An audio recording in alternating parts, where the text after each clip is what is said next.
light show yesterday night. Yeah, This I, morning. s- I saw from my porch too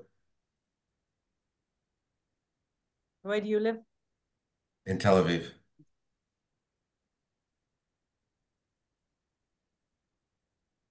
My porch faces south and east though. It was a great, really mofa'ad.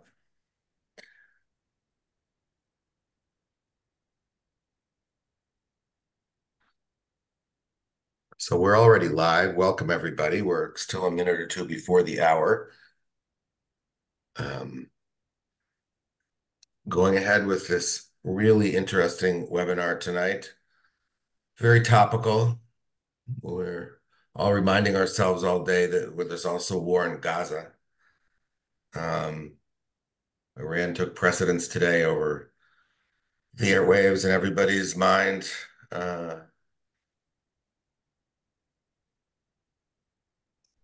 I saw people were not even saying good morning because there was no night. But truth is, it was all kind of a quick panic, a total panic at 9 p.m. last night, and it was kind of over by 3. We weren't sure about that being over by 3, and we don't know what's going on tonight. So I'm actually not in my safe room, but if there's a siren in Tel Aviv, I guess I'll be getting back on my phone or something. We'll see what Amir and Tamar are up to. Anyway, welcome everybody. Welcome to the webinar, 8 o'clock. Thank you. Hi, Maggie, Leon. Let us know where you are. Good morning in the West Coast and good early afternoon on the East Coast of the United States and all around. Oh, David's with us here as well. I'm Jay Shofet here with the Society for Protection of Nature in Israel. Love to hear from you. Let us know where you're from. We're already close to 60 participants, and we are happy to be here despite everything that's been going on in the last 24 hours, the last week, the last 6 months plus. Uh, Elena Kakal is with us from the Jerusalem Bird Observatory, the Neely and David Jerusalem Bird Observatory. She'll be doing back office tonight for David Amichai, who's otherwise indisposed. David's been in and out of his reserve duty the entire 6 months, being a ready squad on kibbutzim and closed villages on weekends. Not able to confirm for tonight. So, Elena, thank you very much. We're here tonight. Very soon, I will introduce our special guest on this webinar, Amir Balaban. So many of you know from the Society of Protection of Nature in Israel. Um, Really a man about town, a man about the country, a senior ecologist and a director of urban nature, um, birder par excellence, and like Elena, just synonymous with the Jerusalem Bird Observatory. Uh, we're going to hear from Tamar Raviv as well. Tamar is a close friend of the Chevra of SPNI. She's a professional with the Israel Ministry of Environmental Protection, directs biodiversity and open spaces there. Interesting to hear from her as well. And together they will be presenting this webinar. So we'll be getting going in just a minute. I want to thank everybody who's already here and people who couldn't be here, but support us all the time. Our board members in the United States and Canada and in the UK and people from all over the world. Hello, Lawrence in Western Mass, my neck of the woods, Florida. Hi, Barbara. Long time, no time. Good to see you from, I think maybe Boca. Palm Beach, not sure. Anyway, welcome everybody. I think we can get going. It's close to 5 minutes, 4 minutes after the hour now on my clock. Uh, oh, Esty, so good to see you. It's uh, it's really a little moment where we can feel like community here in the Society for Protection of Nature in Israel, because we are a global organization, and even in Israel, we had a workers' meeting get together earlier this week. It was great for all of the units of the SPNI from all over the country to get together. Over 200 of us. Ehud Banai performed for us. special treat, one of Israel's classic singer-songwriters. Tov, welcome everybody. I think we'll get moving now, and so happy to see everybody here. Appreciate everybody being here. I'm Jay Shofet, Society for Protection of Nature in Israel. We have webinars a couple times a month. That'll be going through June. Slower schedule in the summer and picking back up, but really happy tonight to be hosting Tamar Raviv and Amir Balaban. Tamar, as I just mentioned, is the Director of Biodiversity and Open Spaces at the Ministry of Environmental Protection in Israel. I believe she's been doing that for several years. Amir Balaban directs Urban Nature in SPNI, was one of the founders and true visionaries behind both the Neely and David Jerusalem Bird Observatory and the Gazelle Valley Park in Jerusalem. But today they're putting on a special hat Tamar and Amir for the last few months. Very soon after the war, the government of Israel created an authority called the Tkuma for the rehabilitation of the region in the Western Negev that they defined as the government is defined as being directly affected by the current war, and there's a master plan being developed for its rehabilitation when that day comes. And our very special niche, ours in SPNI and Tamar's and her ministry as well, has been to make sure that we preserve as much as possible for so many reasons we're going to hear about.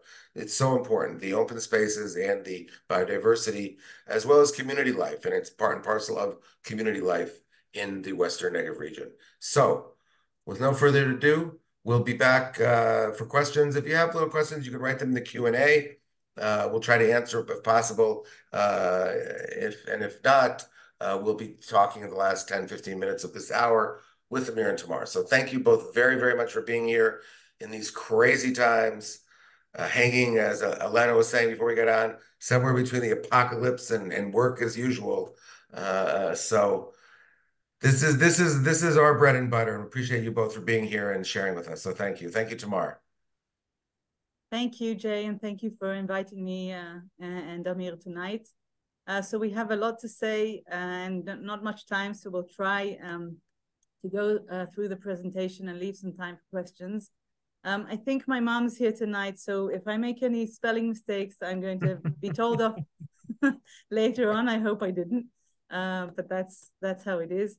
So we'll be talking about our joint venture, me and Amir's joint venture, that is about ecological restoration of the open spaces and biodiversity in the Western Negev region, specifically the Tkuma region, which I will explain to you about in this presentation. We started this really soon after the war started. Amir was in Miluim, I was in the office, and we work regularly together.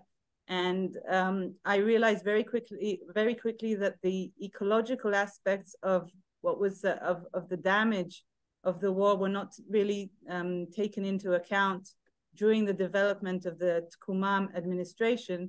And I spoke to Amir, and he said, listen, I'm here in Miluim, and you don't know what's going on. I have to tell you about it, and we have to think of how we're going to make sure that the ecological restoration is part of what the government is going to be doing.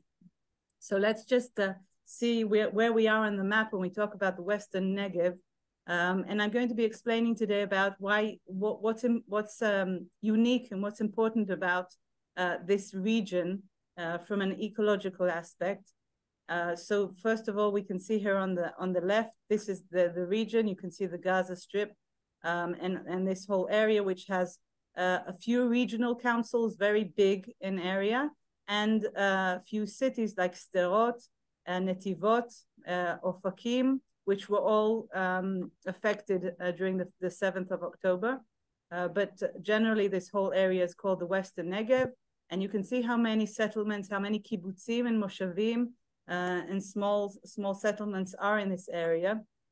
But many of them, as we know, unfortunately, were affected and damaged during the attack.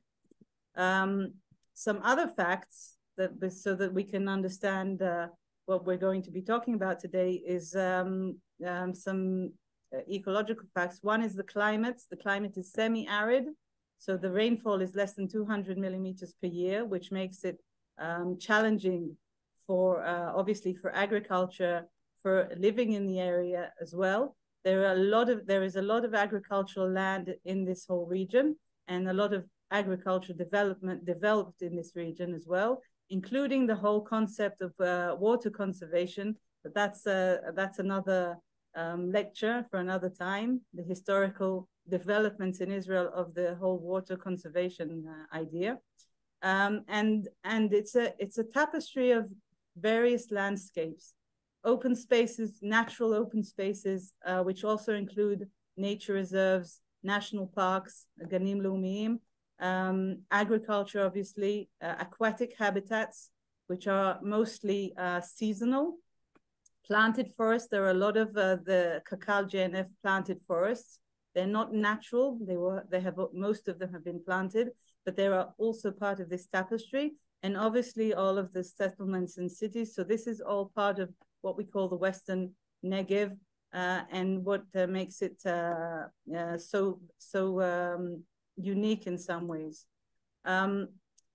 If we want to be more direct about what we're talking about tonight, we're talking about what is known as the Gaza envelope, Otef Aza, which you've probably heard of, and that is this 7-kilometer strip width round the Gaza Strip. That is what is called the Otef Aza, the Gaza envelope. There are about 270,000 people living in this area, with 60 settlements, moshavim, kibbutzim, and the only actual city in this region is Sderot, in the 7-kilometer strip.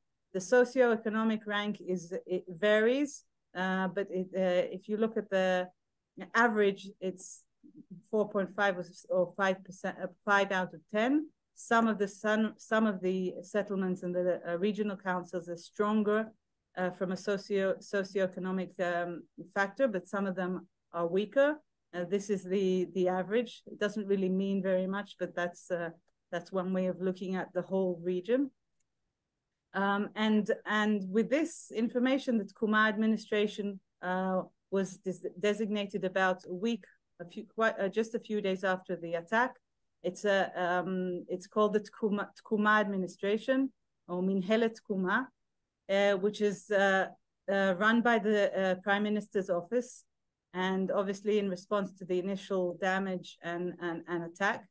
And the plan was to develop a multi-year strategic plan to rehabilitate the whole Otef Aza, or what they started to call the Tkuma region, Hevel Tkuma, and its population. Very quickly, the decision was to allocate 18 billion shekels for this administration and for this long-term strategic plan.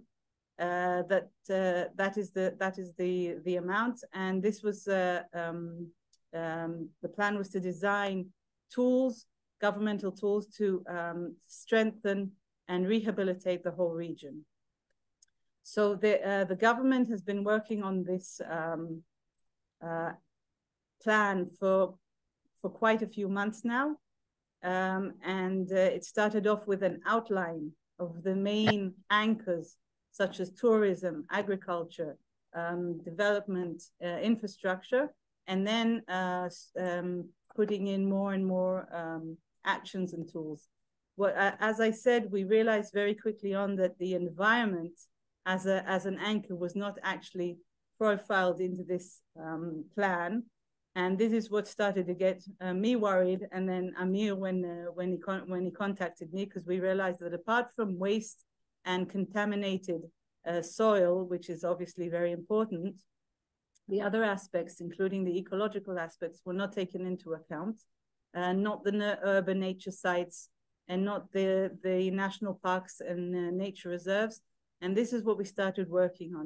We realized quickly that we needed to bring in a plan to put this on the table, and to obviously get funding from this 18 billion shekels.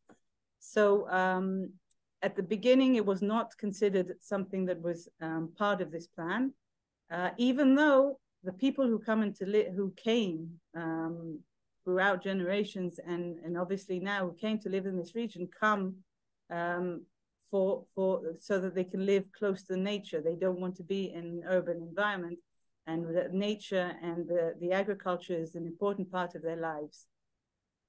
But the plan went ahead, and then the approval of the whole framework and plan is going to be the plan's going to be approved really soon. It should have been approved actually today, but obviously the happenings of last night postponed this.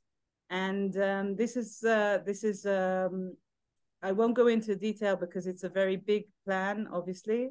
We will just be talking about the ideas that we had in order to put into this plan the importance of ecological restorations because of the damage that was done by the attack and by the IDF, and even finding new anchors, new possibilities, and new opportunities for developing and protecting nature within this plan.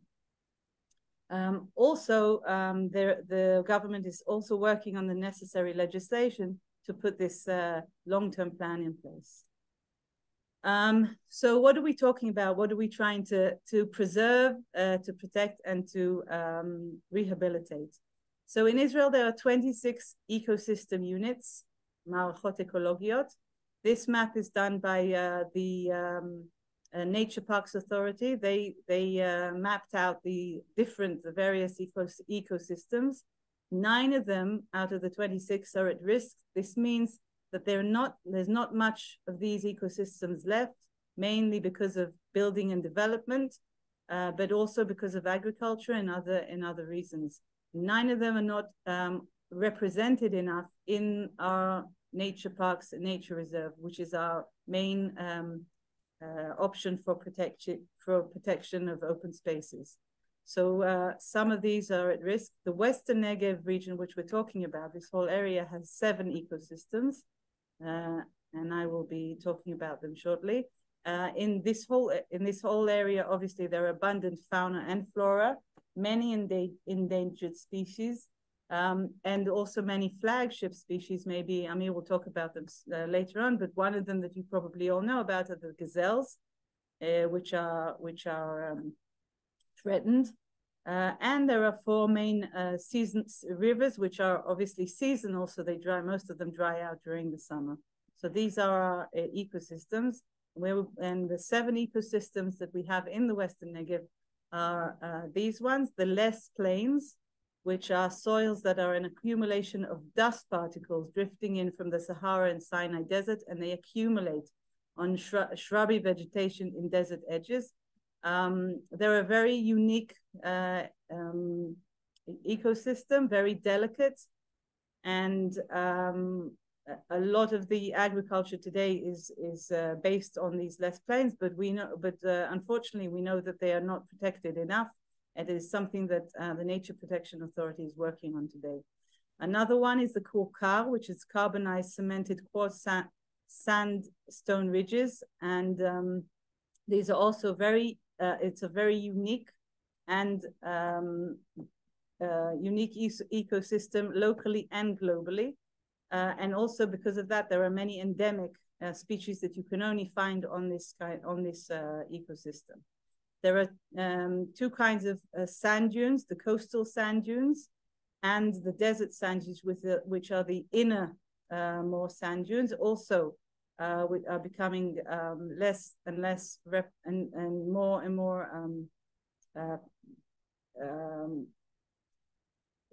they're more endangered because they're not protected well enough, and because of development in these areas.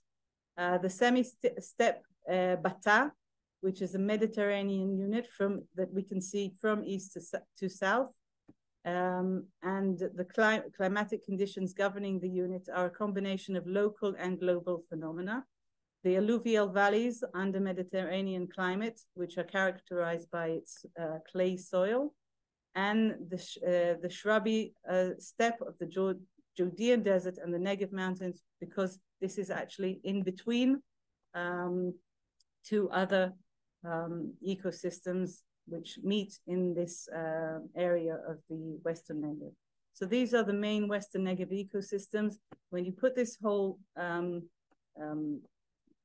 picture together, then we can see that we have this, again, this tapestry of ecosystems, but also with that, the agriculture, which makes it very unique. And here we can see it more clearly in this map. So if we're looking at these different ecosystems, it says it in Hebrew, but we can see the different colors and see how it's mapped out in the whole region of the Western Negev. And as for the rivers or the streams, then we have Nachal Shikma, Nachal Chanun, Nachal Grar, and Nachal Habsor.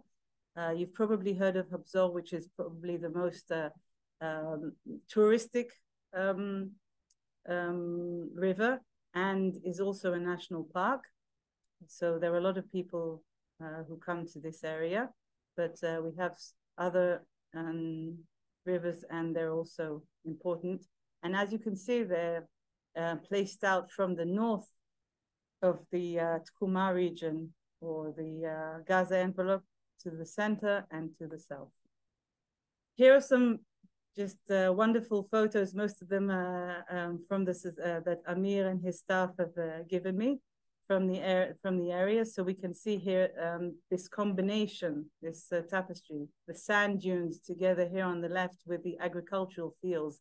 Even we can see Netivot here in the background, one of the cities, the Habsor River, and we can see Karmia Nature Reserve, the sand dunes, which is in the northern part of the Gaza Strip. This obviously is during the spring. The Les Plains here in the center, Shokedah Forest, where we can see the poppies. Obviously, the forest we can't see so much here, but there are trees in this area, planted trees in this area. And here at the bottom we can see the Kurkar, that interesting formation. That we can see the walls here, and we have birds nesting in this kind of ecosystem, and some more of the sand dunes. So very interesting and very versatile, depending on the season of the year. And obviously the biodiversity. I won't talk about this much. More pictures from Amir and his wonderful pictures of Amir and his staff who visited there in the last few months. But just really amazing. And if we want to talk about, so after we've seen all of that beauty, now we're going to see what has happened in the last few months. So this is just a partial list of the environmental and ecological military damage. But one of the main problems is the land use. And we're talking about additional military land use, because obviously there are military bases and training areas, what we called fire areas. But this is because of the war. There were many additional military areas in this region. It could be recruitment areas, new bases or posts, training areas, storage areas, etc. All this on these open spaces. Also on agricultural land, I have to say that. So they didn't just use the open spaces or the natural areas, also the agricultural land. But obviously, many of these open spaces were affected. Another problem is the usage of fuels and hazardous chemicals, which cause air pollution and land contamination. And this can be a long-term effect if you don't take care of it immediately. Forest fires, this is more relevant in the north, but this can happen also in the Negev region. Contamination of marine and aquatic habitats. And one of the other problems is the heavy military vehicles causing damage to soil and natural ecosystems. And this is something that has to be taken care of very quickly after the release of the land back again, or if it's unoccupied anymore. Light and noise pollution, draining problems, new fences and disruption of connectivity for different reasons, the animals that have to pass by. This just general disruption of animal activities, whether it's for foraging, breeding, or sleep. Unintentional shooting and running over animals. We have a big problem with overpopulation of feral dogs that have come in through Gaza. It could be cats as well. As we know, dogs can carry rabies, but also they're a huge problem for other animals because they hunt them.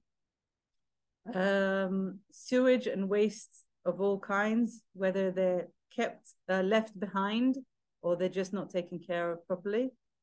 And long-term land degradation and damage to the function of ecosystems. So as long as if there is no ecological restoration, then we do expect that there will be degradation of the ecosystem and the functions of the ecosystems.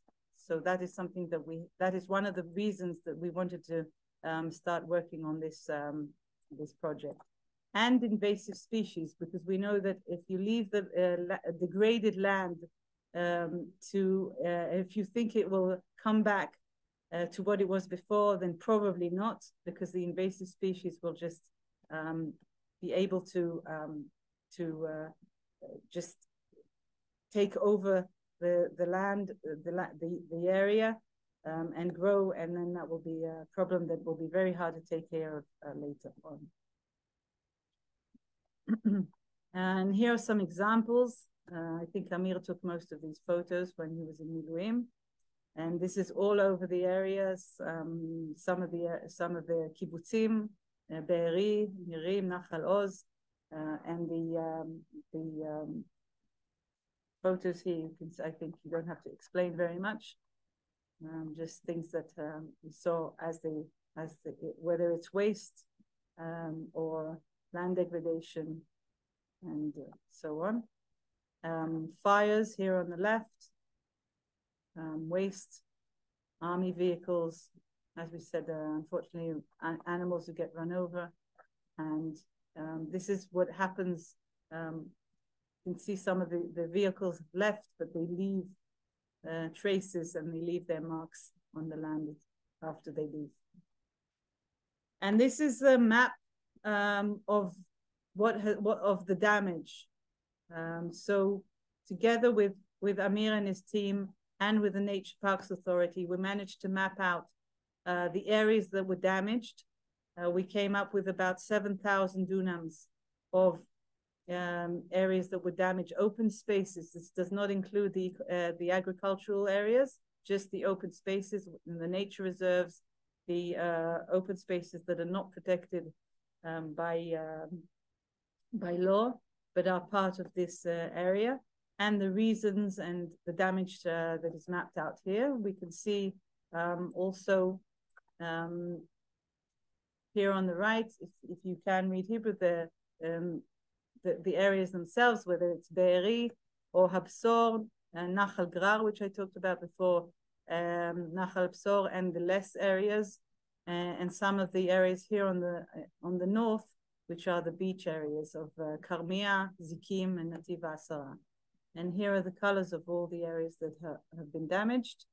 We reached about 7,000 dunams of areas that were affected, that have suffered ecological damage. And this is where I hand over the lecture to Amir. So what we decided to do was develop a package of projects and ideas that we would be able to present to the Tkuma administration, including the budget that we needed in order to implement this package. Amir? Okay, thank you very much, Tamar. Good evening, everybody. Tamar and I have a long-standing partnership in protecting Israel's biodiversity, and we've managed to develop a few mechanisms that involve urban areas in, I would say, groundbreaking projects of how to incorporate biodiversity, nature-based solutions in planning and managing urban areas. And as we are working on these projects, we had to pause for a while. And since October, 7th of October, we were all invested in what's happening in the South.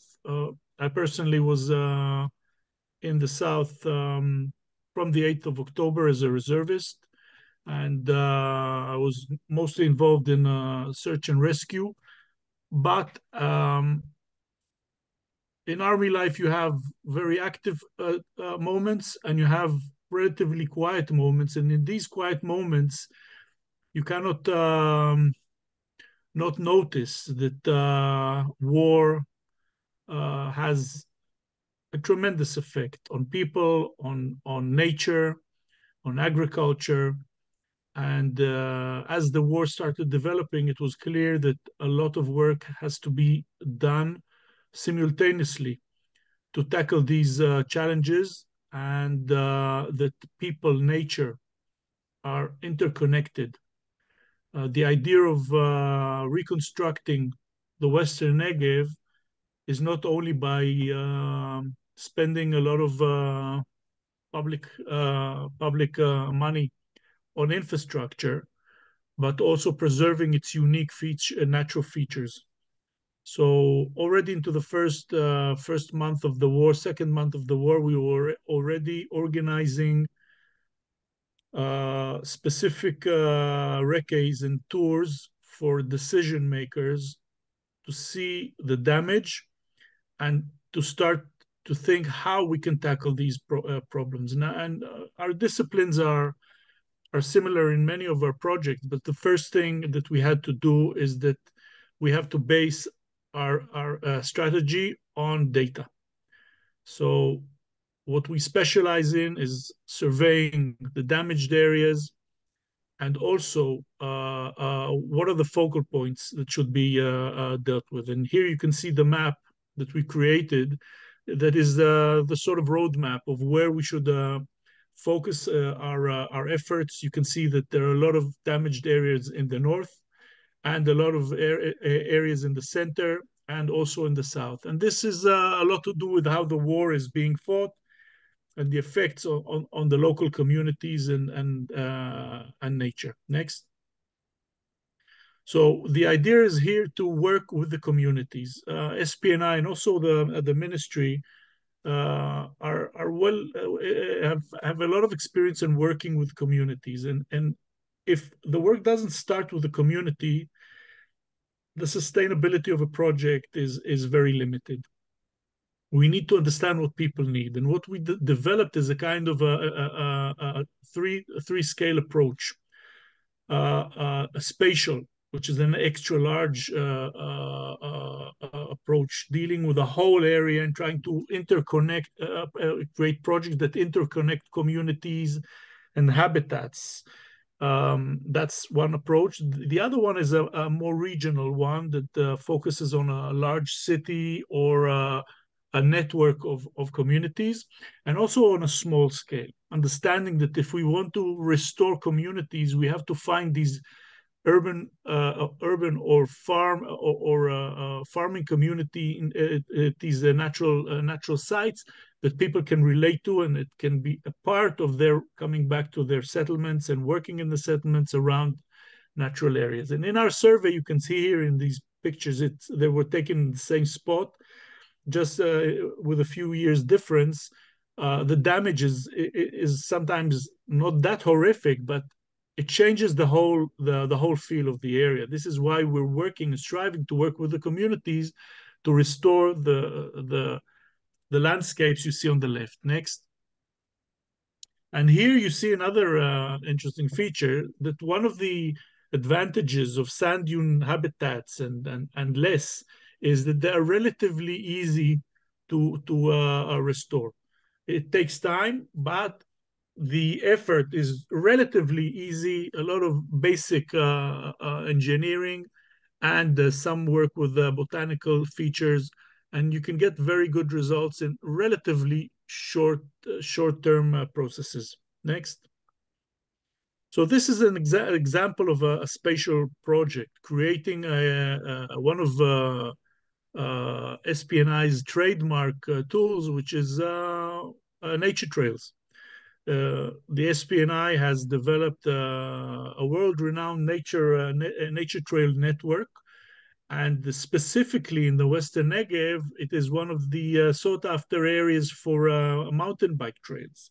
So the idea is to use these large fundings from the government, not into industrial infrastructure, but to light infrastructure that will enhance tourism, educational activities, and of course, protection of habitat, nature, and connectivity.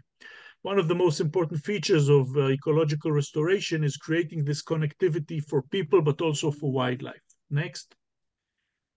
And here you see another spatial project that is based on the agriculture. And one of the features that saved many lives during the 7th of October were all the back roads that enabled people to escape from the Nova Party or from the kibbutzim into safety. These field routes, or what we call landscape routes, are an ideal potential for bringing in people, tourists, and creating a more light interaction between vehicles and the nature reserves, forests, and the agriculture. So this is another a large-scale project that, if designed well and produced, is not as costly as an industrial infrastructure, but it definitely suits the type and atmosphere of the Western Negev. Next. Here you have a few examples of an old railway system that we identified in the northern part of the Tkuma region that can be basically basis, a base for a tourist trail that connects the northern part of the region. And it also has a lot of historical stories, etc. So the survey that we created basically maps all these natural and the historical infrastructure that we can tap onto. Next. And here you can see a beautiful wildflower plot in Kfar Aza, one of the kibbutzim that was damaged severely by the terror attacks. And the community was really affected in a very harsh way. Very few of them have come back. And the idea is to identify these spots and incorporate them in the reconstruction of the kibbutz, and also use these sites not only as educational or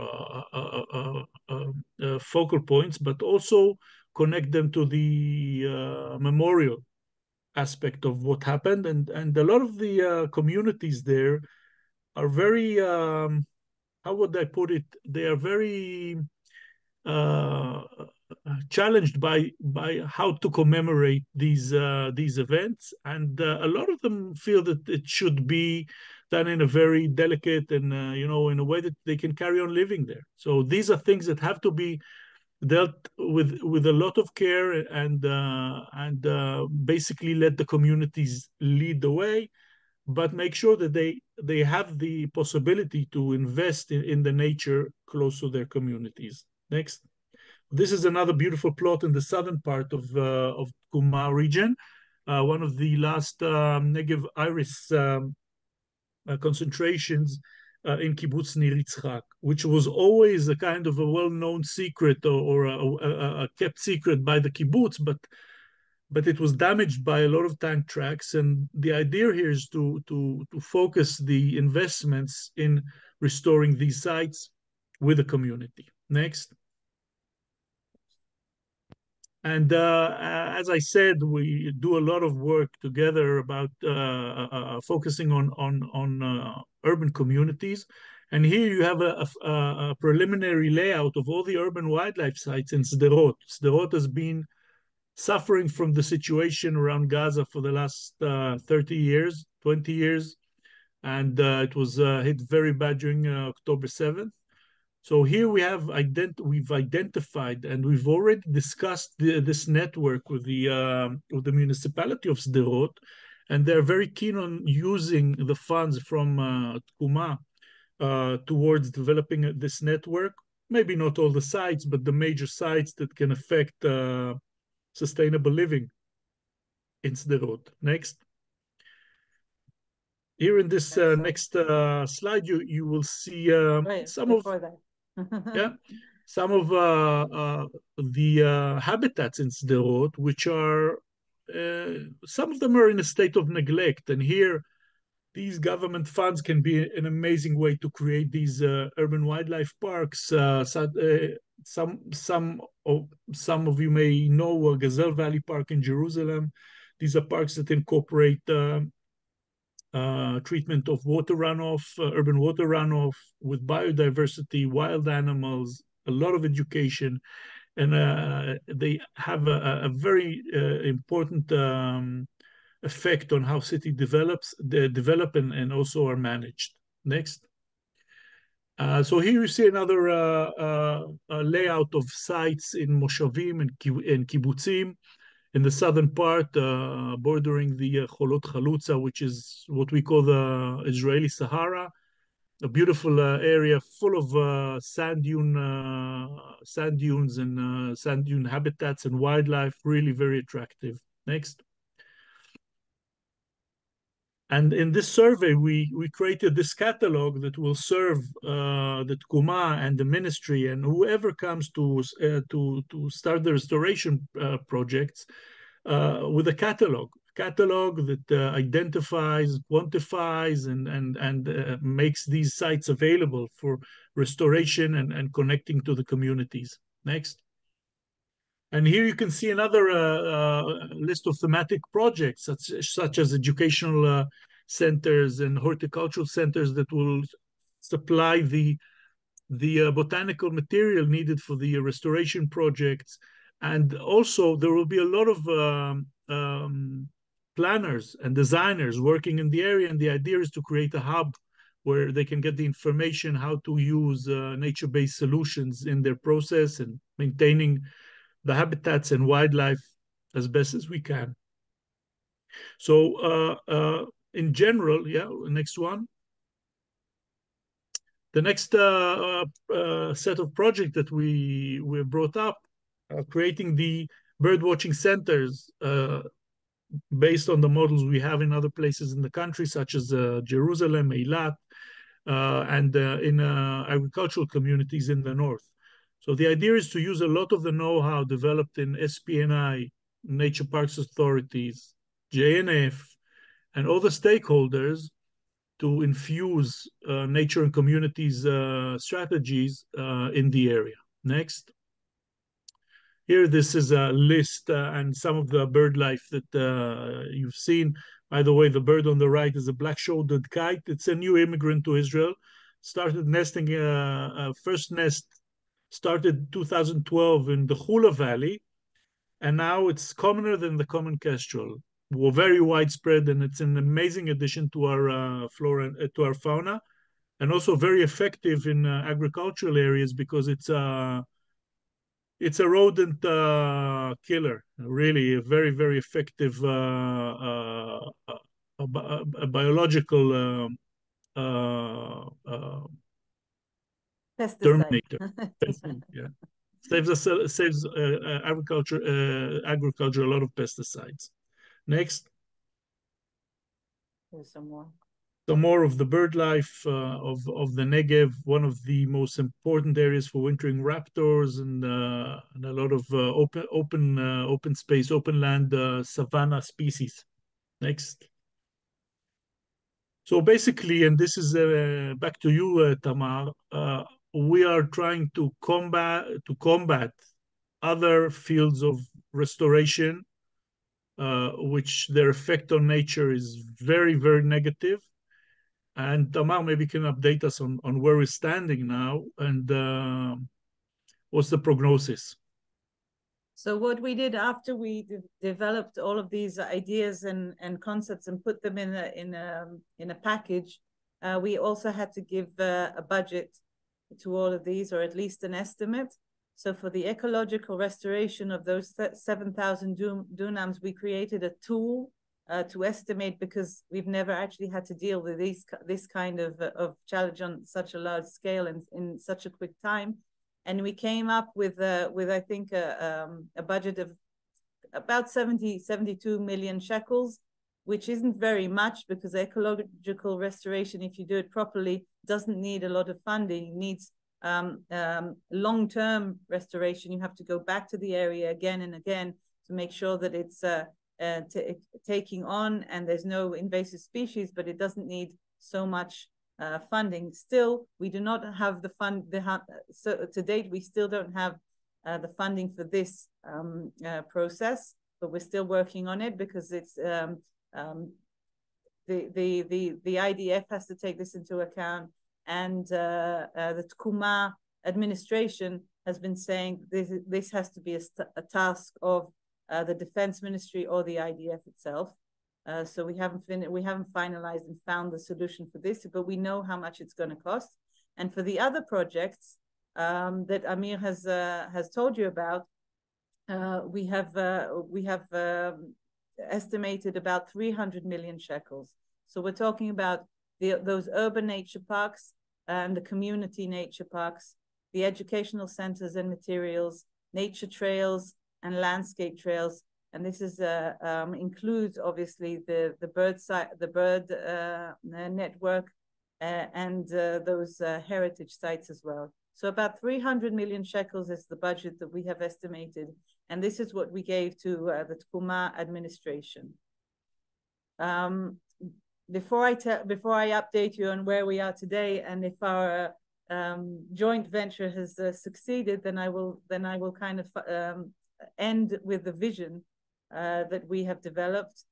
During this time, we also had a stakeholders gathering about 2 months ago, when we invited people who live in the area and all of the stakeholders to take part in this idea and to hear about their needs and their vision for the rehabilitation of the Tkuma region. And it was I think it was a very emotional and exciting event. I think it was one of the first events that any of us had been in since the war started. And it was also nice to meet each other again, but more so to discuss this kind of aspect, because most of what the Tkuma administration is going to be investing in is real infrastructure development.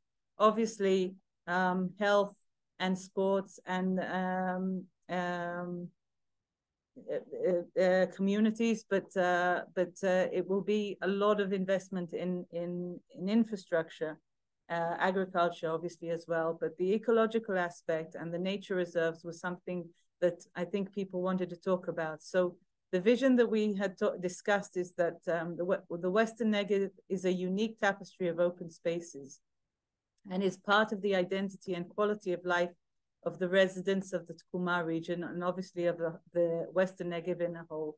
The open spaces in the region are also a dominant source of attraction for tourists, obviously Israelis who do love the area, but also from all over the world. And one of the area's economic engines. I think here there is a lot more potential than what has been until today. Therefore, the Tkuma administration rehabilitation plan must take into account the ecological restoration of the open spaces affected by the war, with the aim of restoring the area's attractiveness whilst integrating the environmental and economic needs of the communities in the area. By restoring and strengthening the natural sites and infrastructure and forming the basis for educational centers and activities, developing more outdoor activities along memory and memorials, together with the urban and rural communities, the residents, the regional councils, the cities, the Ministry of Environmental Protection, and all of the other stakeholders who are part of this area, whether it's the Nature Parks Authority, Kakal, SPNI, and others. So this is our vision for this project that we have submitted to the Tkuma administration. As of now, we have managed to receive, or we will receive, about 100 million shekels out of this 300 million shekels that we have proposed. As I said, the 72 million shekels for the actual ecological restoration is still questionable, but we do have 100 million shekels for these projects. And I think in the end that we have at least 2 or 3 years of work ahead of us. So we have a lot of things that we can do. We will be working together with the Society for Protection of Nature and the Nature Parks Authority, obviously with all the communities, to find and materialize this plan that we have developed, and make sure that we do the best thing to protect nature and to bring in more economic activities, educational activities, and more strength to the area. So all in all, I think that when we started off, we had about 0 shekels for this whole concept, and we've made a lot of progress. Obviously, it's just a tiny fraction of those 18 billion shekels, but I think that it will give us a lot of opportunities to work with the communities and to do a lot of good things that we have never been able to do in this region before. Awesome. Thank you so much, Tamar and Amir. Well, that was great. Learned a lot. We got a couple quick questions here, and if we have a moment, I'll give you a minute to think about it, but if you could end with a word about the North. I mean, I know that's a whole nother webinar and we're not there yet, and so much of the area has been a closed military zone, but I don't know. It's one of the things that, I worry about. And by the way, Tamar, your English was excellent. I saw one word you misspelled a couple times. We'll see if your mom caught anything else, but I'm guessing your mom's British. Yep. Yeah. Well, I'll say something. So obviously, as you said, the North is a much bigger problem. Fortunately, I think also because of Amir, who was actually there and doing both. He was also in reserve duty, also a colleague, and also doing what his profession. Then we managed to map these problems out very quickly. But also because of the way the war is going on. And I think things were much more understandable early on about what was going on in the Western Negev. In the North, it's a different problem altogether. The war is, or the military action there is developing all the time and changing all the time. And I think the threats obviously are much bigger, but I am not the person to talk to ask. So what we're doing is we're trying to do the same kind of concept, trying to map out the damage together with the Nature Parks Authority, who have a lot of nature reserves in that area. And not all of the places are, as you said, accessible, but we're still trying to map out whether it's with the GIS equipment or other methods, and to try and see if we can get some kind of an idea about the kinds of damage that have affected the areas. We probably won't know for a while, but I think in a couple of weeks we will have some kind of idea.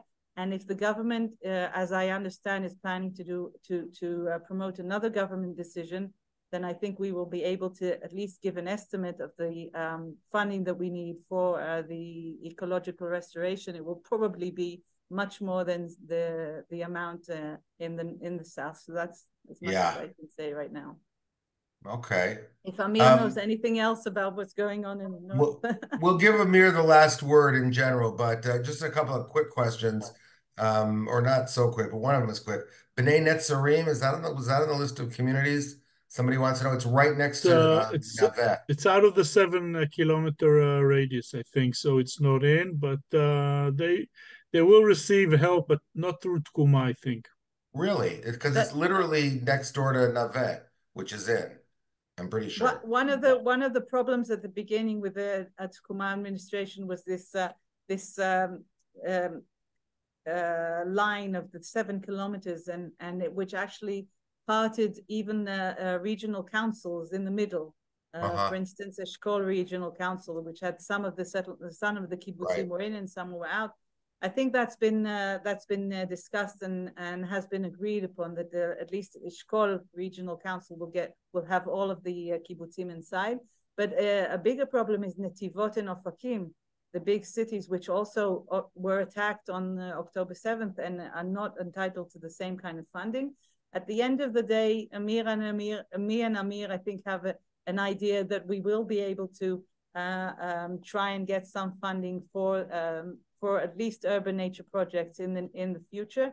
And also, if you look at about the ecological restoration in a more holistic view, then it won't be possible to just stop the restoration in one point just because you've crossed the 7 kilometers, but you'll have to kind of find a way, at least in our projects, to incorporate some more of that area. Right. Cool. Amir, I'll let you take these questions. I don't know if you're seeing them about the IDF. Our good friend Esti Loomer asks about, is the Army going to be involved in actually like creating a way to not create future damage? And I don't know both about, I would say that's a good question. You know, we work with the IDF on nature protection. So in general, if you had a question about that, and Ted Tapper asked if the IDF will be actively defending the area, unlike on October 7th. I think that was a somewhat rhetorical question. Yeah, well, concerning preventive measures, IDF and SPNI have been working closely together for many years to incorporate sustainable development and practices through the Tzva L'Haganat HaTeva, which is an ongoing project worth a webinar by itself. But sadly, when war breaks, a lot of the things we can do during peacetime and, the discussions we can make, and they're not relevant in wartime. And because areas are closed, sometimes we can't even see what's happening. And everything is basically based on local initiatives.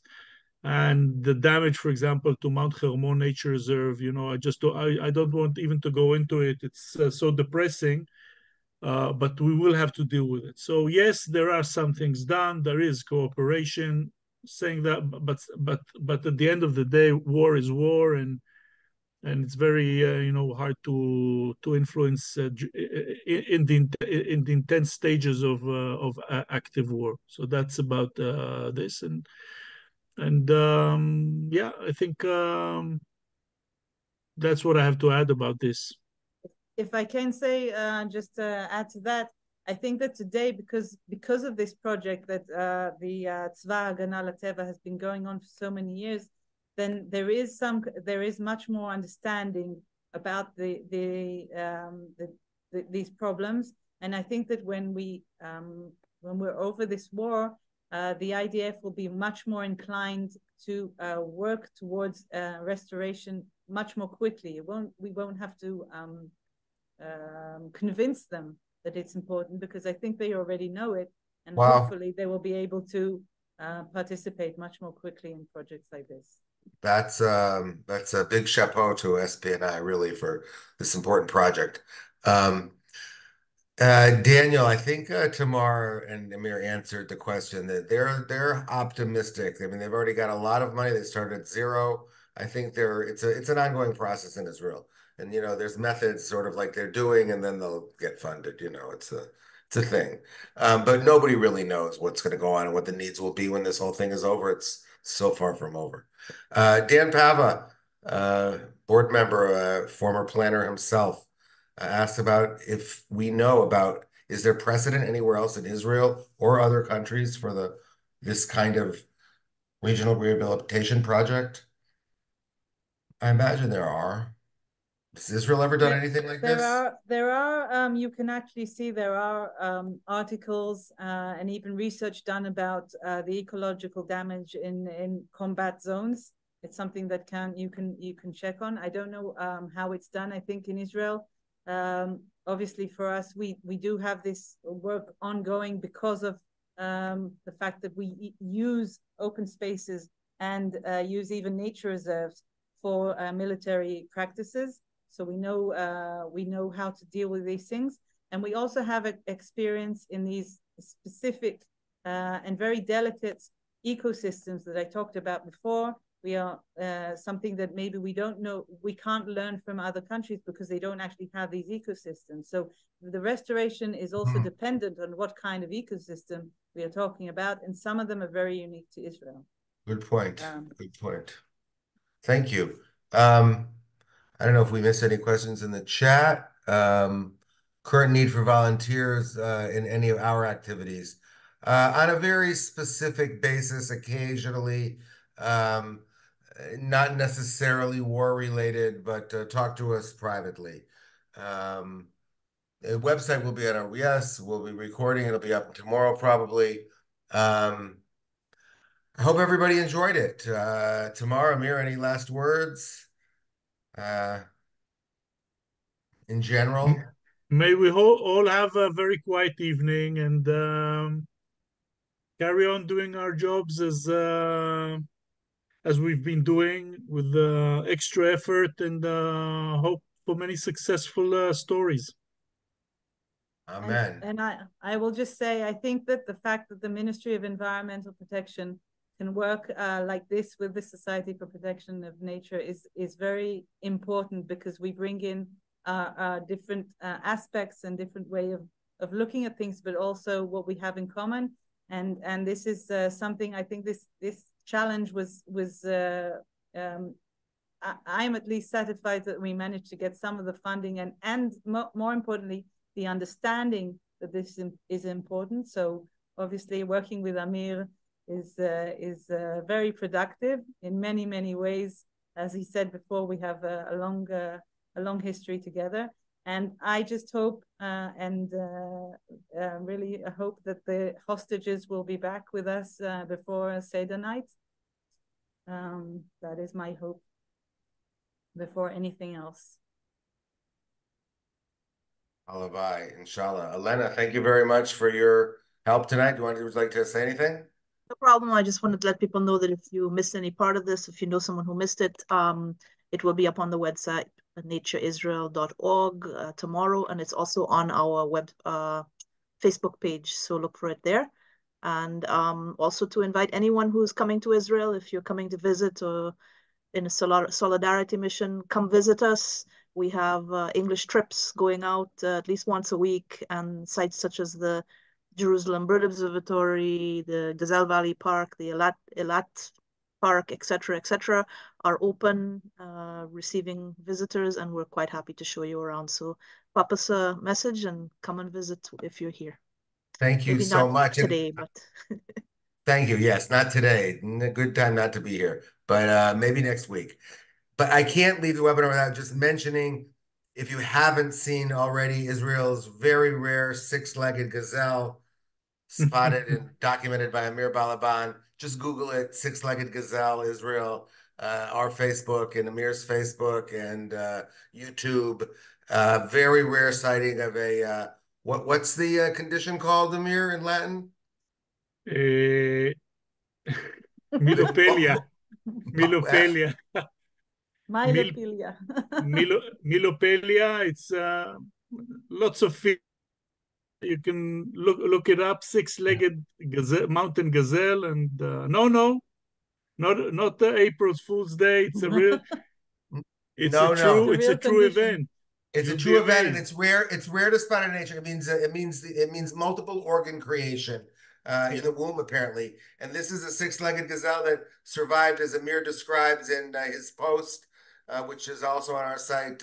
It survived probably not an easy birth and childhood, and is now the proud head of a flock of several females and several kids and grandkids on the way. And very touching story, very interesting. In Nachal HaBesor in the Western Negev. Yeah, in the Western Negev. I also had to check the date to make sure that it wasn't a joke. No, well, apparently the Nature Parks Authority saw it 2 years ago or something, right? It was documented. So, but we popularized it. Amir's not Definitely. just a great naturalist; he's a great popularizer. It's really important. Anyway, thank everybody for being here.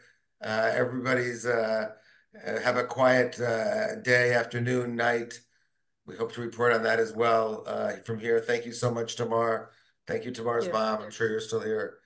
And we'll be in touch. Amir's doing a webinar later, in another month or something, as I recall. I don't know if it's Gazelle Valley or six-legged gazelles, but we'll keep you posted. Laila Laila Tov Tov, from Chag Israel. Sameach. Chag Sameach, absolutely.